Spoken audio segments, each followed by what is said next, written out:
the Opupco Studios in Oklahoma City. You're watching The Press Row. We're brought to you by Papa John's Pizza. You can go online right now and order at papajohns.com. I'm Jenny Carlson here with Barry Trammell. Time for 5 and 5. We got 5 topics, about a minute each. Let's get right to it, Barry, with a little true-false. True-false. Josh Heupel is on the hot seat. I'm going to say true, but that does not mean the chopping block. It means the hot seat, and that doesn't mean from the truck driver in Elk City and the Spanish teacher in Ponca City. He's on the hot seat from Bob Stoops. Bob wants Heupel to produce a better offense. And like I said, he's not going to get fired, but he is under pressure to produce. And I think Heupel's offense has been disappointing. The Texas game was not a good performance from a coordinator standpoint. I think the Sooners, they do not have elite personnel, especially at the quarterback position, but you still got to find a way to move the ball and score points. That's what Josh Heupel's mission is. Bob Stoops is going to put him in a headlock if he doesn't do it. I'd like to see that, by the way. You think we could see that? Probably not. Probably not, yeah. He is on the hot seat, and I tell you what, every guy that agrees to be the offensive coordinator at Oklahoma is. It's hot when you sit down in that position, as far as I'm concerned. Now, as Barry said, I don't think that necessarily means you're on the hot seat like you're going to get fired tomorrow, and I don't think Josh Heupel is going to get fired tomorrow. I think he's probably going to be at Oklahoma for several years to come, frankly. I think he's more likely to become a head coach before he becomes a fired coach at Oklahoma. But he needs to be better. The offense as a whole has got problems. They've got inconsistencies at quarterback. They've got inconsistencies at wide receiver. They've had issues basically at every position, and that includes offensive coordinator. Josh Heupel has to be better. He knows it. Bob Stoops knows it. The Sooner Nation knows it. All right, here's a percentage, Barry. Percentage of snaps that Clint will take on Saturday at Iowa State.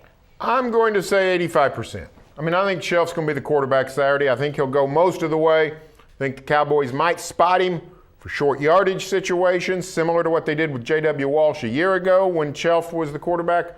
But I think we saw a decision on Saturday against TCU. We saw Mike Gundy and Mike Yurcich say, hey, enough of that.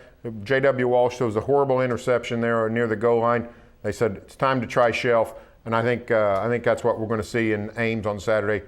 Mostly Clint Shelf. Yeah, I would agree with that. I think Clint Shelf is the starter. And you know what? He and J.W. Walsh showed a year ago that they can coexist with Walsh in that specialty package. Easy for me to say. But there's no reason why they wouldn't do that again. It was obviously effective. Walsh produces when he does that, whether you want to call it the Walshing machine, or we're going to have to pull out those old nicknames, I guess, Barry. But whatever you want to call it, it seems to work. Those guys and their egos and their personalities, they've made it work before. No reason to think they couldn't make it work again. I say Clint Shelf gets 87% of the snaps. All right, what about Sam Bradford, Barry? What does the future hold for the former Sooner, former PC North quarterback, now with the St. Louis Rams? Well, here's what the future holds. A starting position in the National Football League. Now, if that's in St. Louis, I don't know. But somewhere, Bradford will be starting. There's not enough quarterbacks to go around. There's about 20 decent quarterbacks on planet Earth. NFL has 32 squads. So if the Rams decide they want to go ahead and cut Bradford for financial reasons, for whatever reasons, somebody like Minnesota, somebody like Arizona, be glad to pick him up. I tend to think St. Louis is going to stick with him. Mm-hmm. Bradford was having a pretty good year. Had struggled a little bit the last year or so, but was really playing pretty well. And I think it's a tough division. Seattle, San Francisco standing in St. Louis way, but the Rams were in decent shape for the future. The torn ACL is going to impede that progress, but Sam will start somewhere in the NFL next season, probably St. Louis. Listen, Josh Freeman stopped going to meetings in Tampa Bay, went to Minnesota, and started Monday Night Football. That tells you all you need to know right there about the lack of really dependable quarterbacks in the NFL. Sam Bradford, for the struggles that he's had in his first 3+ seasons in the NFL, some of it was on Sam, but a lot of it was on the pieces around him. St. Louis not surrounding him with great pieces. They're finally starting to bring some of that together. They've got 2 first-round draft picks in this year's draft. The future looks good for them in the fact that they can continue to build and get better. Will it be with Sam Bradford? I think as long as they believe that knee is being rehabbed and rebuilt and it's gonna get back to where it was before, I don't think there's any reason why they'd look somewhere else. I think it's in St. Louis. All right, Barry, the question, where were you when you heard the news? Capital T, capital N. We're, of course, talking about James Harden's trade to Houston. We're coming up on the anniversary on Sunday. Well, I was in the press box at Owen Field. It was the night of the OU Notre Dame game. Late third quarter, Sooners were trailing 13-6, but driving. Things were looking okay. Soon enough, they tied the game. Then you get the news, James Harden is a Houston Rocket. Then Notre Dame scores a bunch of points, wins 30-13. The whole walls came tumbling down around Oklahoma sports. And frankly, it's a trade that still sort of reverberates. It went through the entire crowd that night. You could tell there was something had happened, and it was the news of the trade. Took a little bit of the sting off that Notre Dame game. It'd been nice if the Thunder had traded Serge Ibaka or something down on October 12th when the Sooners were getting throttled by the Longhorns in the Cotton Bowl. People would have felt a lot better about that. So good, the Thunder did their part for the psyche of OU football fans. But we'll see how the trade works out. So far, the Thunder's not prospered without James Harden. We'll see if they could do it. Yeah, and I was actually on my way back from Stillwater. I'd covered Oklahoma State's game that day. I was home, actually, when I got the first news about it, and that came via text message from a friend that said, "What's going on with James Harden?" And I didn't know. I mean, I knew obviously the contract negotiations at that point were ongoing, so I was out of the loop, I have to admit, until that moment, and I started to look around and realized, oh, James Harden has been traded. So, yeah, I think a lot of people will remember where they got that news. A lot of people were in Norman or watching that Notre Dame game. The two really linked up in a weird way. But, Thunder win 60 games in the regular season last year, make the playoffs. Had they not lost Russell Westbrook, probably would have been in good shape.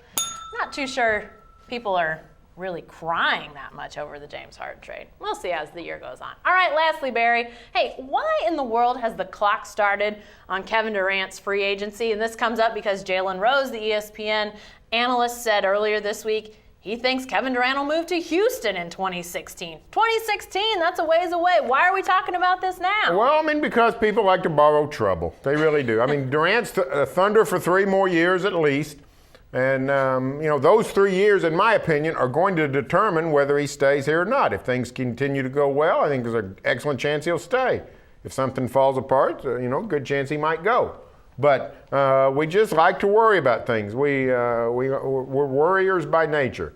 So I think when you're a place like Oklahoma City, where you're not the Lakers, you're not Miami, you don't have the beach, you don't have the spotlight, then you wonder about the retention of free agents. And the Thunder's batted 3 for 4 so far on the first contract, the second contract for those young guys, Durant, Ibaka, Westbrook, and Harden. Batted 3 for 4. That's a really good percentage. But the next time, how will they bat when they have Westbrook, Durant, and Ibaka coming up? Yeah. And you look ahead. What else are you going to do on a slow day when the season hasn't started? Now, when they start playing the games, it'll go to the background, and we'll talk about the lack of late game offense, or the lack of rebounding, or the lack of offense out of the center position, whatever.